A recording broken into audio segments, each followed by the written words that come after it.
দুঃখিত, আপনাকে কি দিয়ে বুঝাই এইসব কথা। আল্লাহুস সামাদ। আপনি পুরুষ বাড়িতে আছেন, বউ বাজারে চলে গেল।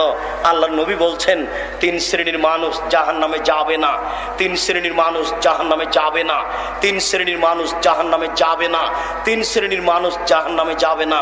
ওই শ্রেণীর 1 যারা আল্লাহর রাস্তায় পাহারা দেয়, 2 বেগানা নারীকে দেখে চক্ষু নিচু করে, 2 বেগানা নারীকে দেখে চক্ষু নিচু করে। বলেন তো আমি এই রাস্তা দিয়ে হাঁটবো কি করে? ওই যে ল্যাংটা মেয়েটা হাঁটছে, ওটা আপনার মেয়ে, আপনি মুসলিম নন, ওই মেয়েটার বাপ মুসলমান নয়। আপনাকে খারাপ লাগে কেন? আপনাকে খারাপ লাগাটাই খারাপ, আমার বলা খারাপ নয়, আপনাকে খারাপ লাগাটাই খারাপ। আপনার মেয়ে নগ্ন হয়ে চলে কি করে? আপনার মেয়ে নগ্ন হয়ে চলে কি করে? আপনার কারণে আমি রাস্তায় চলতে পারছি না। আল্লাহ নবী বলেছেন 3 শ্রেণীর মানুষ জান্নাতে যাবে, 3 শ্রেণীর মানুষ জান্নাতে যাবে, 3 শ্রেণীর মানুষ জান্নাতে যাবে। তার দ্বিতীয় নাম্বার হচ্ছে বেগানা নারীকে দেখে চক্ষু নিচু করে, বেগানা নারীকে দেখে চক্ষু নিচু করে। বলেন ওই রাস্তায় চলবো কি করে? আপনার মেয়ে রাস্তা বন্ধ করেছে, আপনার স্ত্রী রাস্তা বন্ধ করেছে। আপনি কাপুরুষ, আপনি কাপুরুষ, আপনি কাপুরুষ। আপনার পুরুষত্ব নষ্ট হয়েছে, এই কারণে আমার রাস্তা বন্ধ হয়েছে, এই কারণে আমার রাস্তা বন্ধ হয়েছে। আপনি পুরুষ হওয়ার চেষ্টা করুন। জন্ম দিতে পারলে বাপ হওয়া যায় না, প্রসাব করাতে পারলে মা হওয়া যায় না। ক্ষমতার নাম হচ্ছে বাপ। শুনুন, স্ত্রীর তরকারিতে লবণ বেশি করেছে, এই জন্য স্ত্রীকে মারতে হবে, এর নাম ক্ষমতা নয়। আপনার মা যদি তরকারি রান্না করে তাহলে তরকারিতে লবণ বেশি হতে পারে, তাহলে কি এখন মাকে মারবেন? মারা যায় না। আপনি যদি নিজেও তরকারি রান্না করেন তাহলে তরকারিতে লবণ বেশি হতে পারে, তাহলে লবণ বেশি হলে স্ত্রীকে মারতে হবে, এর নাম ক্ষমতা নয়। আপনার চোখের সামনে ছোট ব্লাউজ পরে পেট পিট দেখিয়ে চলে আসলো বাজার থেকে, এসে তাহাজ্জুদ শুরু করছে বাড়িতে। আপনার স্ত্রী এইভাবে চলে আসলো, আপনি তাকে কিছুই বললেন না, এটা হলো না আপনি কাপুরুষ। এখন ক্ষমতা। এই শোনো, টাকা দিয়ে আমি, ভাড়া দিয়ে আমি তোমাকে সতর্ক করে বলছি, এরপরে যদি আমি তোমাকে এভাবে রাস্তায় চলতে দেখি তাহলে তোমার পিঠের চামড়া তুলে দেবো, অন্যথায় বাড়িতে ভাত হবে না। চিন্তা করিয়েন না। আব্দুর রাজ্জাক সাহেব, বউ কি তালাক দেওয়ার জন্য পরামর্শ দিচ্ছেন? পরামর্শ কেন, আদেশ করে যাচ্ছি, তবে সতর্ক সাবধান হন। এক কথাতে বউ তালাক, আরে এটা তো অনেক বড়। এক কথায় বউ তালাক, আপনি দেখবেন বুখারী মুসলিমের হাদিস, এক কথাতে বউ তালাক। মাইকের আওয়াজ যত দূর পর্যন্ত চেয়েছে সবাই খেয়াল করুন, আপনাকে দেখাচ্ছি। এক কথায় বউ তালাক। কে বাড়িতে আছে? জি না। কোথায় গেছে? শিকার করতে গেছে। কখন আসবে? সন্ধ্যায়।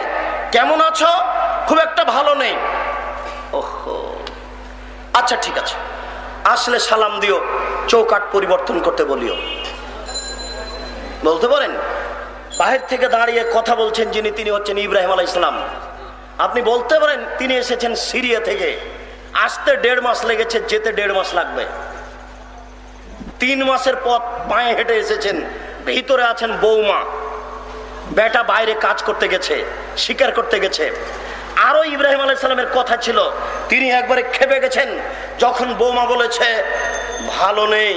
তিনি বলেছিলেন বাড়িতে আছে? জি না। কোথায় গেছে? শিকার করতে। কখন আসবে? সন্ধ্যায়। কেমন আছো? খুব একটা ভালো নেই। তখনই শ্বশুর একবারে খেপে গেছেন, বলছেন আচ্ছা ঠিক আছে, আসলে সালাম দিও, চৌকাঠ পরিবর্তন করতে বলিও। চলে গেছেন ফিরে। বাড়িতে এসে বুঝতে পেরেছেন আব্বা এসেছিলেন। ব্যাপারটা কি? কে এসেছিল? হ্যাঁ, একজন বৃদ্ধ মানুষ এসেছিলেন। কি বললেন? তিনি বললেন বাড়িতে আছে? নেই। কোথায় গেছে? শিকার করতে গেছে। কখন আসবে? সন্ধ্যায়। তারপর বললেন কেমন আছো? তখন তুমি কি বলেছো? তখন আমি বলেছি খুব একটা ভালো নেই। তখন তিনি কি বললেন? তিনি বললেন ঠিক আছে, আসলে সালাম দিও, চৌকাঠ পরিবর্তন করতে বলিও। ওহো, তোমার উত্তরে ভুল হয়েছে। যখন তিনি বলেছিলেন কেমন আছো, তখন তোমাকে বলতে হতো আলহামদুলিল্লাহ। তোমার উত্তর ঠিক হয়নি। তিনি আমার আব্বা তোমাকে তালাক দিতে বলে গেছেন, ইলহাকি ইলা আহলিক, তুমি তোমার বাপের বাড়ি চলে যাও। তুমি কত বড় সুন্দরী আমার দেখার কোনো সুযোগ নেই, তুমি কত বড় বুদ্ধিমতী আমার দেখার সুযোগ নেই, তুমি কত বড় চাকরি করো আমার দেখার সুযোগ নেই। তিনি যা বলেছেন তাই হবে। এবার আপনি দেখুন, এক কথাতে বউ বাড়িতে থাকছে, এক কথাতে বউ বাড়িতে থাকছে। আবার দেখুন অনেক দিন পরে আসছেন। কে বাড়িতে আছে? জি না। কোথায় গেছে? শিকার করতে গেছে। সন্ধ্যায়, কেমন আছো?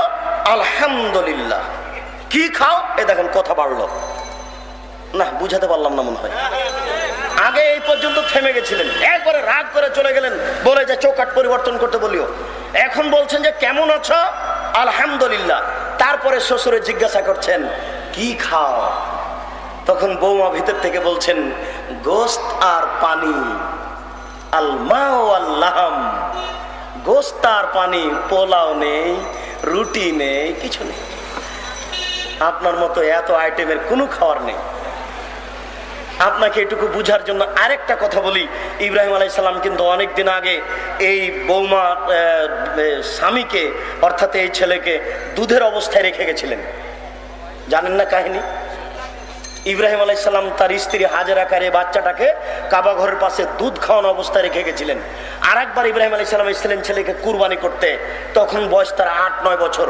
এবার এসেছেন বৌমা দেখতে, আর একবার আসলেন বৌমা দেখতে, বৌমাকে বহাল রাখতে বললেন। এবার বলে চলে যাচ্ছেন আচ্ছা ঠিক আছে, আসলে সালাম দিও, চৌকাঠ বহাল রাখতে বলিও।